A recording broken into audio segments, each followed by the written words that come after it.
Assalamualaikum warahmatullahi wabarakatuh. Selamat pagi semuanya.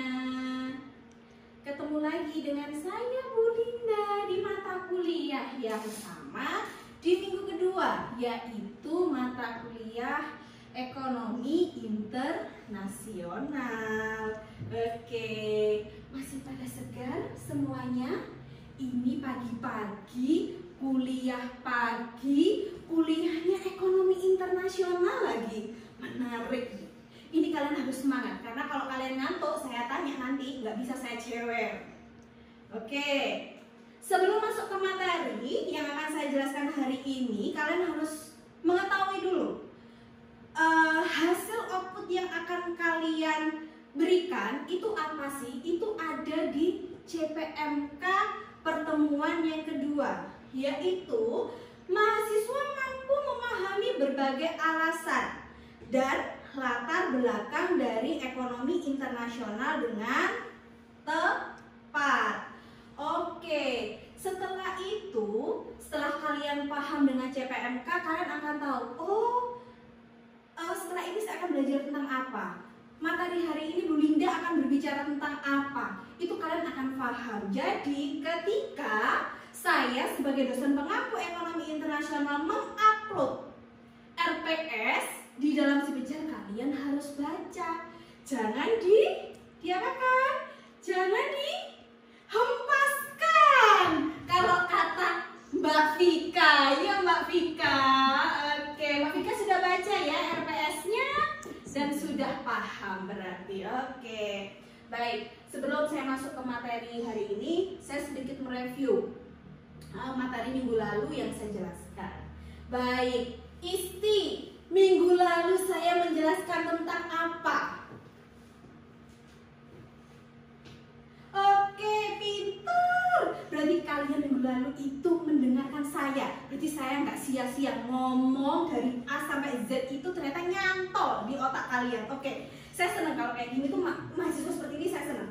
Oke, jadi minggu lalu saya menjelaskan tentang apa saja sih yang akan saya jelaskan satu semester ini, khususnya tentang ekonomi internasional.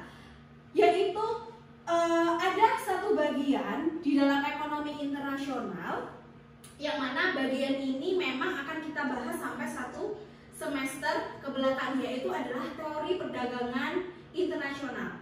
Teori perdagangan internasional itu ada sangat banyak sekali. Yang pertama, mungkin kalau kalian sudah baca materi yang sudah saya upload di si Bejar, itu ada teorinya siapa? Yusi, teorinya siapa? Kelihatan tidak baca materi saya tadi malam. Padahal saya sudah mengupload materi saya, PPT saya di si Bejar. Nah, ini juga pembelajaran bagi semuanya, bahwa materi yang saya upload di si Bejar itu malamnya harus kalian baca dulu, sehingga ketika saya umpan balik ke kalian, kalian bisa menjawab. Begitu, baik, gak apa-apa. Teori keunggulan dari Adam Smith, yaitu teori keunggulan absolut. Ada teori dari David Ricardo, yaitu teori keunggulan komparatif. Ada teori dari Hexer Ohlin. Baik, dan ada masih banyak lagi teori perdagangan yang lainnya. Hari ini saya akan menjelaskan tentang teori perdagangan internasional, khususnya keunggulan absolut. Apa sih teori perdagangan internasional keunggulan absolut itu? Awal mulanya keunggulan absolut itu muncul dengan perkembangan adanya kaum merkantilisme. Ada yang tahu kaum merkantilisme itu kaum opo sih? Kaum apa? Oke, Januar bisa jawab? Oke, benar. Kaum merkantilisme itu adalah satu-satunya kaum yang memperbanyak ekspor, di mana ekspor itu mereka gunakan untuk barter, sistem barter logam. Oke, setelah kaum merkantilisme hadir, Adam Smith mengkritisi kaum merkantilisme. bahwa barter itu tidak harus dilakukan dengan logam, tetapi bisa dengan cara lainnya.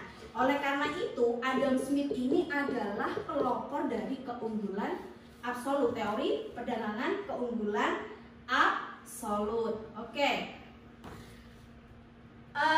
Adam Smith memandang kesejahteraan suatu negara ditunjukkan oleh kapasitas produksi, yaitu kemampuan menghasilkan barang dan jasa, bukan pada penguasaan logam mulia. Seperti yang saya jelaskan tadi, bahwa Adam Smith ngomong, hey merkantilis, bukan barter melalui logam, tapi kita bisa barter menggunakan yang lainnya. Oke. Nah, di sini Adam Smith mengeluarkan beberapa asumsi. Yang pertama, hanya ada dua negara yang akan saling berdagang. Itu kata Adam Smith. Misalnya, negara Indonesia dan negara Malaysia. Itu misalnya, contohnya. Yang kedua, hanya ada dua barang yang dapat dihasilkan. Misalnya, barang A dan B. Contoh, batik. Indonesia terkenal dengan batik. Malaysia terkenal dengan apa? Film Upin Ipin. Lo kok pinter sing diapal film Upin Ipin. Bukan itu yang dimaksud adalah barang. Oke? Yang ketiga, asumsi yang ketiga, dalam menghasilkan barang-barang tersebut hanya ada input yang dipergunakan, yaitu labor atau tenaga kerja. Oke. Nah, di sini saya akan memberikan tugas kepada kalian. Tugasnya apa, Bu? Tugasnya adalah kalian mencari keunggulan absolut dari negara Indonesia dan negara Singapura. Atau kalian mencari keunggulan dari negara Indonesia dengan negara Vietnam. Terserah, tapi yang penting adalah kalian bandingkan negara Indonesia dengan negara yang lainnya. Tugasnya kelompok atau individu, Bu? Tugasnya adalah individu.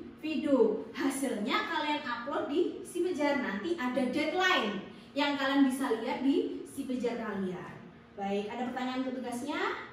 Oke, kalau nggak ada, kesimpulannya adalah keunggulan absolut menurut Adam Smith itu memang hanya bisa diukur melalui tenaga kerja dari negara tersebut. Dan hanya ada dua negara yang akan saling berdagang. Jadi tidak bisa negara yang banyak, contohnya ada 3 negara, terus mereka saling berdagang, nggak bisa. Jadi hanya 2 negara yang saling berdagang. Oke, cukup sekian kesimpulan dari saya dan materi kuliah hari ini. Kita sambung minggu depan dengan materi yang lainnya, dan jangan lupa tugasnya untuk diupload di si Pejar. Saya akhiri sampai di sini. Terima kasih atas perhatiannya. Wassalamualaikum warahmatullahi wabarakatuh. Waalaikumsalam.